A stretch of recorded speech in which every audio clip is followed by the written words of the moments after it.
Hello students, आप सभी का देव फिजिक्स क्लासेस हजारीबाग में स्वागत है। देखिए, आज जो हम शुरू कर रहे हैं वो यूनिट डायमेंशन का पार्ट 2 है। पहले ही हो चुका था एक पार्ट। आज मॉडल सेट में यूनिट डायमेंशन का दूसरा पार्ट है। इसके बाद हम नेक्स्ट चैप्टर को चलेंगे। देखिए, सबसे पहले आपको जो ये सब सवाल इस सीरीज में लिया गया है, ये मैं बता दूं कि ये वो सवाल है जो मोस्टली स्टूडेंट जो है वो इग्नोर कर देते हैं, नहीं पढ़ते हैं, बट ये आपको पढ़ना ही पड़ेगा। देखिए, पहला सवाल है कि which of the following is dimension of thermal conductivity. Thermal conductivity का यूनिट पूछा है। आप लोग फोर्स, न्यूटन, बल वगैरह पढ़ते हैं, लेकिन आप थर्मल कंडक्टिविटी वगैरह पे नहीं जा पाते हैं। थर्मल कंडक्टिविटी अगर आपसे पूछा है तो ये क्या होगा? थर्मल कंडक्टिविटी होता है the rate of heat transfer per unit length. ठीक है, हर एक यूनिट पे आप कितना हीट ट्रांसफर कर रहे हैं। तो अगर आपको डायमेंशन लिखना है तो आपको इसका फॉर्मूला आना चाहिए। इसका फॉर्मूला होता है Q upon T, rate of heat transfer इसी को तो बोलते हैं। Is directly proportional to area into change in temperature बटा लेंथ।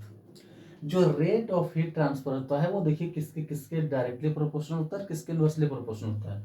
यही तो है आपका थर्मल कंडक्टिविटी। आपसे पूछा है कि इस के का यूनिट बताइए, डायमेंशन। तो जब डायमेंशन की बात है तो ये हीट क्या है? जूल। ये क्यों हीट है? अब हमको पता है कि हीट का यूनिट अगर जूल होता है तो इसका डायमेंशन भी जूल वाले के बराबर होगा। और जूल किसका होता है? एनर्जी का। तो जो एनर्जी या वर्क का डायमेंशन होता है वही तो इसका होगा। तो हमको एनर्जी और हीट का नहीं पता होता है, हमको वर्क का पता होता है। क्यों? वर्क का पता है, फोर्स इनटू डिस्प्लेसमेंट। तो फोर्स का अगर डायमेंशन देखेंगे तो mL/T/2। इसमें अगर डिस्प्लेसमेंट यानी L से गुना करेंगे तो mL²T/2। यही तो होगा। इसका मतलब इस हीट का आ गया mL²T/2। ये है टाइम, तो इसका भी हो जाएगा T बराबर K इंटू एरिया। एरिया का होगा L² इंटू टेम्परेचर का केल्विन बट्टा ये लेंथ है तो L ही होगा। लेंथ को L से ही लिखते हैं ना। ये यहां से ये हो जाएगा, होगा ना। और ये L इस एक को काटेगा तो सिंपल L बचेगा। अब आपको इसका यूनिट पूछा है तो आप क्या लिखेंगे? M लिखेंगे, L लिखेंगे। ये 1 ऊपर जाके घटेगा तो T का -3 हो जाएगा। और जब ये K नीचे आएगा और फिर ऊपर जाएगा तो K का पावर -1। हम डायरेक्ट कर दिए हैं, आप अरेंज करके कर सकते हैं। इस K को एक साइड रखना है, बाकी इसको यहाँ ले आएंगे। आप इसको यहाँ से हटाएंगे तो कहाँ ले जाएंगे? यहाँ पे ले आएंगे। फिर आपको सबको ऊपर करना पड़ेगा ना। K को ऊपर जाएगा तो -K। कौन सा ऑप्शन में है आपका? पहला ऑप्शन। रटने से अच्छा है आप इस तरह लिखना सीखिए। जहां पे भी आप पढ़े होंगे, जहां पे आपको रटाया गया होगा वो चीज नहीं कीजिए, नहीं तो बहुत दिक्कत है। आइए, दूसरा है dimension formula of specific heat. उसी तरह फॉर्मूला लिखिए। स्पेसिफिक हीट का क्या फॉर्मूला होता है? Q बराबर mc∆T। यही तो है क्या स्पेसिफिक हीट।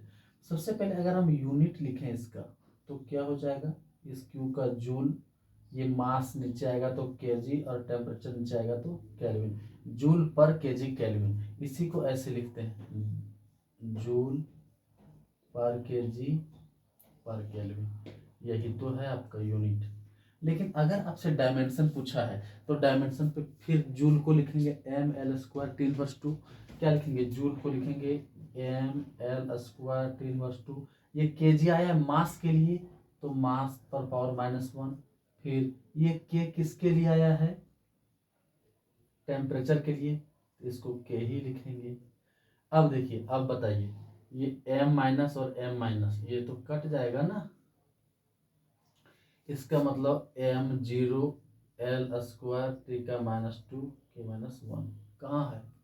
ये वाला देखिए यूनिट आपका। ठीक है, आप ऐसे लिखिए। रटिएगा तो नहीं होगा। देखिए, आप पढ़िएगा तो पढ़ने का तरीका होता है। ठीक है, बच्चे 10th में आते हैं, नए नए आते हैं, नहीं जानते हैं, तो उन्हीं चाम बता दिया जाता है, चले जाते हैं।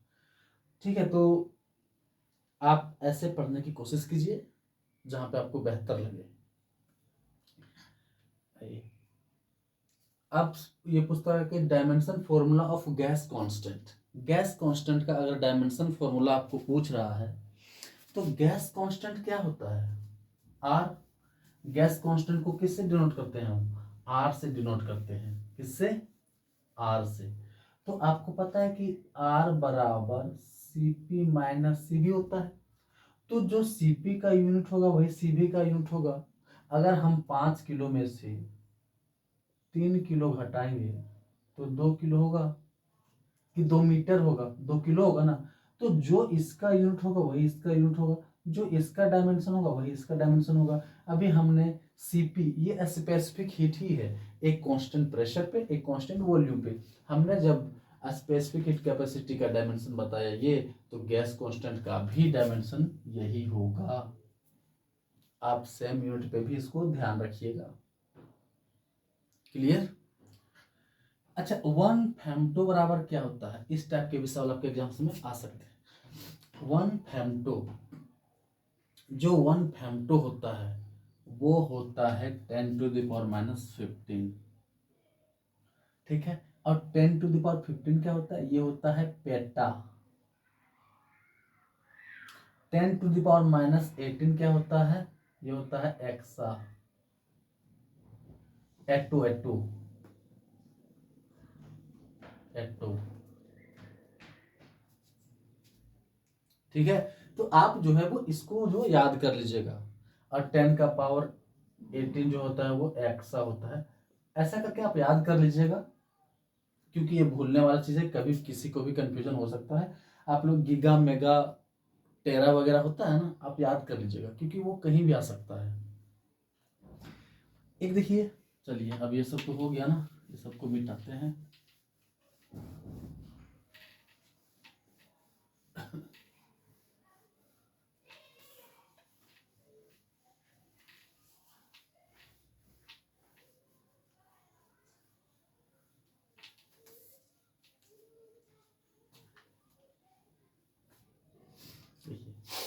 अब आपसे पूछा है कि अगर x बराबर a plus b t plus c t square है, then find unit of c. जब भी ऐसा दिया रहेगा, जैसे x बराबर a plus b t plus c t square, जब भी दिया रहेगा तो जिसके बारे में यूनिट पूछेगा, जैसे c के बारे में पूछा तो इस डायरेक्ट को इसके बराबर कर दो, x बराबर सी टी स्क्वायर। तो जब इसका यूनिट निकालेंगे तो x क्या है? x is a distance. तो डिस्टेंस का क्या होता है? मीटर।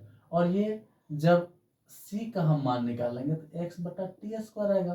तो x होता है मीटर और t होता है टाइम। टाइम का क्या होता है? Second square. इसका मतलब ये जब c का यूनिट पूछेगा आपसे तो मीटर प्रति सेकंड स्क्वायर। देखिए, मैं ये सवाल इसलिए लिया क्योंकि हो सकता है कभी कभार ऐसा सवाल बन जाए, ऐसा सवाल पूछ भी सकता है, तो आप थोड़ा सा देख लीजिएगा। ठीक है, आपसे ये भी पूछ सकता है कि ये जो c है वो किसकी तरह बिहेव करेगा। तो अगर यूनिट इसका मीटर प्रति सेकंड स्क्वायर है, ये मीटर प्रति सेकंड स्क्वायर किसका यूनिट होता है? एक्सेलरेशन का। किसका? एक्सेलरेशन का। तो आपसे पूछेगा c किसके जैसा काम करेगा? तो एक्सेलरेशन के जैसा काम करेगा। क्लियर? आइए, आपसे पूछा dimension formula of charge. Charge Q, ये क्या होता है? I T. इसका हमने कल यूनिट बता दिया था, आज डायमेंशन बता रहा हूं क्योंकि हमको लगा कि ये इंपॉर्टेंट है, आ सकता है। देखिए, ये ए टी डायमेंशन यही आएगा इसका, लेकिन इसका डायमेंशन एक अलग रूप में भी आ सकता है। क्यों? आई आता है करंट के लिए, करंट का क्या यूनिट होता है? एम्पियर। और टी आता है टाइम के लिए, किसके लिए? टाइम। लेकिन अगर उसका दिमाग थोड़ा सा घूम गया तो ऐसे कर देगा, m0 l0 t a। तो आपको कंफ्यूज नहीं होना है, यही वाला है, यही चीज है ये। ठीक है, अरेंज बहुत अच्छा से अरेंज करने के लिए m0 l0 कर दिया है, m l t में डायमेंशन होता है, बाकी जो एक्स्ट्रा चीज आता है वो उसके बाद अटैच कर दिया जाता है। ये लेटेंट हीट। देखिए हीट का तो एसआई यूनिट क्या होता है, जूल। लेकिन लेटेंट हीट का ये एसआई यूनिट क्या होता है, लेटेंट हीट क्या होता है, लेटेंट हीट होता है कि पर केजी पे आप कितना हीट दे रहे हैं। जैसे Q बराबर, इसका फॉर्मूला होता है Q बराबर ml, यही तो है लेटेंट हीट। अगर इसका मान निकालेंगे तो Q बाई एम, जब इसका यूनिट निकालेंगे तो Q का क्या हो जाएगा, जूल पर m का केजी, यही इसका यूनिट हो गया।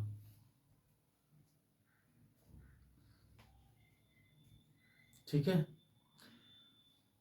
जितना यूनिट डायमेंशन में मैंने बता दिया, यहाँ से आपके सवाल में बाहर नहीं जाएगा, बस आप याद कर लीजिएगा, रिवीजन कीजिएगा, तो यहाँ से बाहर आपका जो सवाल है वो नहीं जाएगा। ठीक है, लास्ट टाइम है, थोड़ा सा मेहनत कीजिए, पढ़िए, आपके लिए बेहतर रहेगा। और जो भी कुछ आगे है वो तो होता ही जाएगा, बट आप कुछ एक्स्ट्रा खुद से भी मेहनत कीजिए, क्योंकि अब टाइम नहीं है तो सारे सवालों को बताना यहाँ पे संभव नहीं है। ठीक है, चलिए, थैंक यू।